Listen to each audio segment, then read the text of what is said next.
네, 글로벌 주요 경제 지표와 이슈 점검해 보겠습니다. BS투자증권 리서치센터 홍순표 부장과 함께합니다. 안녕하세요. 네, 안녕하세요.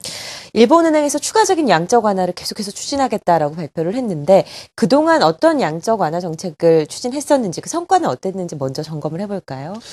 예, 장기 불황이 시작된 지난 1992년부터 2011년까지 일본 정부 같은 경우는 경기 부양적인 통화 정책과 아울러서 재정 정책을 동시에 펼치기도 했지만은 결과적으로 봤을 때 일본 경제는 저성장에서 탈피하는데 성공하지 못했다라고 볼 수 있을 것 같습니다. 그림을 통해서도 나타나고 있지만 여전히 일본 경제는 저성장 국면을 이어가고 있습니다. 실제로 세계 경제 성장률과 비교를 했을 때도 1992년 이후에 일본의 경제 성장률은 현재 세계 경제 성장률을 크게 하회하는 모습을 1992년 이후부터 계속해서 이어오고 있는데요. 이와 같은 결과들은 여러 가지 요인들이 있겠지만은 환율 측면, 즉 엔달러 환율의 흐름이 가장 중요했던 것으로 판단을 해볼 수 있습니다. 저성장 하에서 수요 부족을 해소하기 위해서 수출 그리고 또 민간 소비의 회복이 나타나야 되지만은 엔고 현상으로 수출의 부진이 초래됐고 이로 인해서 민간 소비마저 위축되면서 일본 경제는 장기적인 저성장 국면에서 벗어나지 못하고 있는 상황입니다. 따라서 이에 아베 정부는 작년 12월 총선을 통해서 일본 경제를 고질적인 저성장 기조에서 벗어나게 하기 위해서 물가 상승률 목표치를 2%로 내세우면서 완화적인 통화 정책을 이어갈 것임을 표명을 했고요. 또 더불어서 SOC 투자 확충 등 재정 정책도 경기 부양적으로 가져갈 것임을 강력하게 밝혔습니다.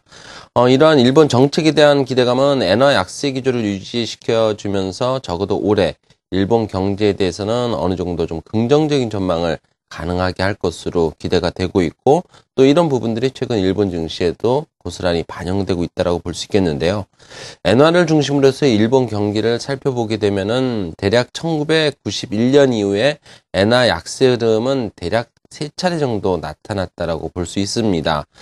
지난 1995년부터 98년까지의 엔화 약세기에는 엔화 약세에 힘입어서 수출을 중심으로 일본 경제가 개선되기도 했지만 한국이라든지 태국 등 아시아 지역에서의 금융위기가 발생한 여파로 일본 내에서 실업률이 상승하고 또 민간 소비가 위축되면서 그 개선세는 제한적인 것으로 나타났었습니다. 그리고 또 지난 2000년서부터 2001년까지 엔화 약세기에도 경기 진작 효과는 그다지 크지는 않았었는데요. 엔화 약세에 힘입어서 수출은 개선될 수 있었지만은 일본 내 실업률이 상승하고 또 은행의 부실 자산이 증가함에 따라서 민간 소비가 위축되면서 일본 경제 저성장 탈피해서 실패를 하고 말았습니다. 반면 2005년 중반부터 2007년 중반까지는 엔화 약세는 소비자 물가 상승과 함께 수출 경기 개선 그리고 또 양환 내수 증가를 가져옴으로써 일본 경기 개선에 어느 정도 기여할 수 있었는데요. 하지만 역시 글로벌 경제 위기가 발생함에 따라서 일본의 수출이 다시 제약이 되고 이에 따라서 일본 경기 개선도 지속력을 갖기 어려운 상황이었습니다. 따라서 현재 엔화 약세도 일단은 단기적으로 지난 2005년부터 2007년 중에 일본 경제 개선처럼 일본 수출이 증가 긍정적인 효과를 가져오는 동시에 물가 상승 기대를 높이면서 내수 진작에도 어느 정도 기여할 것이라는 전망 여전히 유효하다고 볼 수 있을 것 같습니다.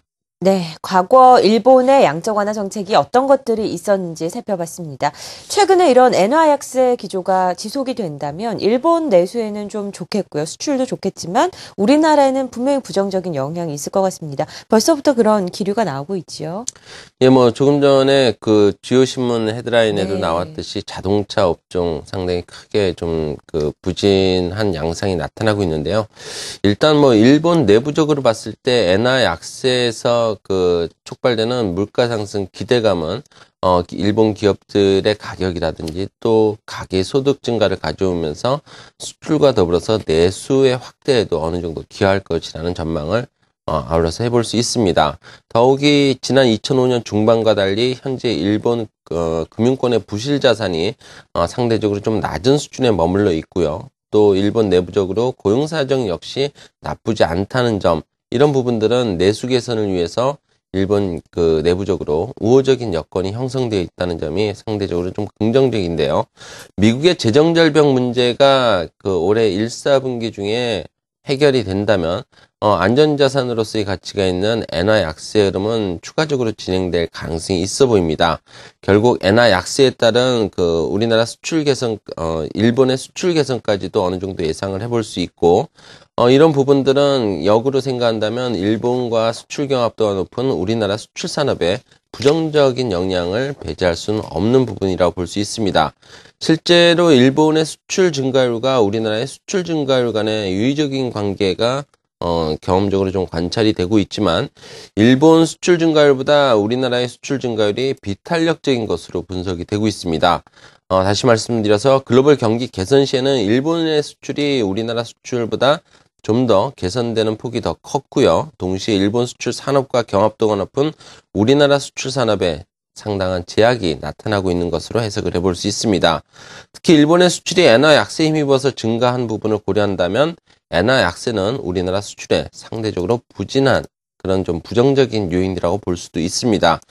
다만 역으로 일본의 경기가 개선이 가능하다라면 일본의 수입 증가도 가능하기 때문에 이런 부분들은 우리나라의 대일본 수출 증가에 있어서 상당한 기회 요인이 될 수 있다는 점도 아울러서 주목을 해볼 필요가 있어 보입니다. 특히 산업별로 본다면은 중화학 제품이라든지 IT 제품에 대한 수출 기대와 또 그에 따른 주가 상승 기대도 현재 가능하다라고 볼 수 있기 때문에 중장기적인 관점에서의 관심도 필요하다고 볼 수 있습니다. 특히 중화학 제품 수출 증가율이 그 우리나라의 대일 수출 증가율과 그 유의미한 흐름을 보여주고 있고 그 탄력 정도가 상당히 높게 나타나고 있습니다. 우리나라의 대일본 수출이 증가할 경우 중화학 제품의 그 수출 증가율은 보다 크게 나타날 수 있기 때문에 앞으로의 엔화 약세 기조에서도 이런 부분들은 유효한 그런 상황이라고 볼 수 있습니다.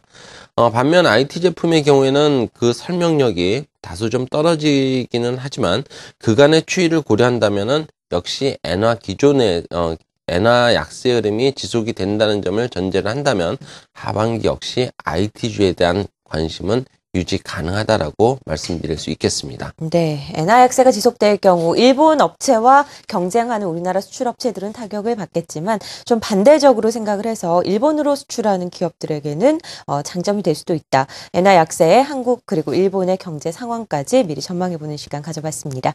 BS투자증권 리서치센터 홍순표 부장이었습니다. 말씀 고맙습니다. 네, 감사합니다.